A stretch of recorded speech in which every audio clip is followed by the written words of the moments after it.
A reading from Matthew 14:22 through 33. Immediately, Jesus made the disciples get into the boat and go on ahead of him to the other side, while he dismissed the crowd. After he had dismissed them, he went up on a mountainside by himself to pray. Later that night, he was there alone, and the boat was already a considerable distance from the land, buffeted by the waves because the wind was against him.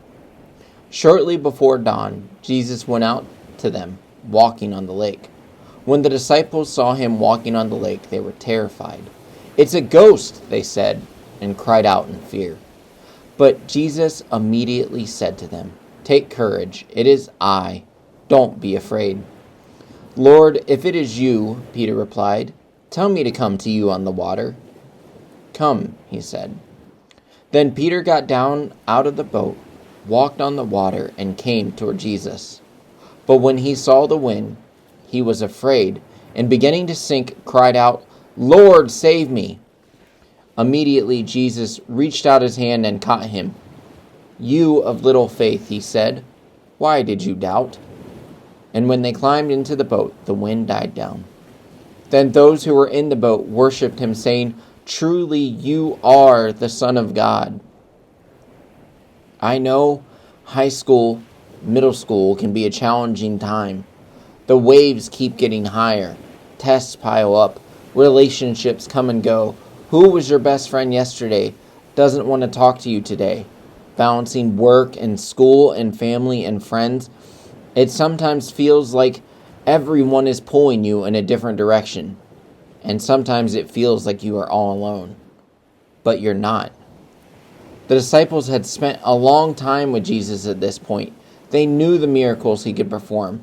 Yet they saw him on the water and thought to themselves, a ghost! Even Peter, once they realized it was Jesus, climbed out onto the water to walk to him, but soon felt the trouble of the waves and lost faith and cried out to him. Sometimes when these things happen, friendship problems, work problems, school problems, we can lose sight of the Lord and our faith can be hit with waves of doubt. Then feeling of guilt over that doubt. We worry. Will God still love me through my doubt? But we see here this beautiful representation of the ebb and flow of faith and the steadfast nature of Jesus. Peter doubted, but look at how Jesus responded. Immediately, Jesus reached out his hand and caught him.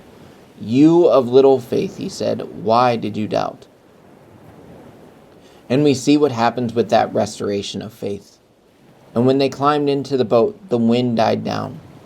Then those who were in the boat worshipped him, saying, "Truly you are the Son of God."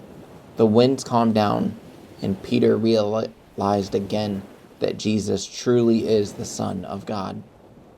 In your times of stress, doubt, and worry, when the waves are tossing the boat to and fro, I encourage you, reach out to Jesus. Rely on him to calm the waves, not yourself.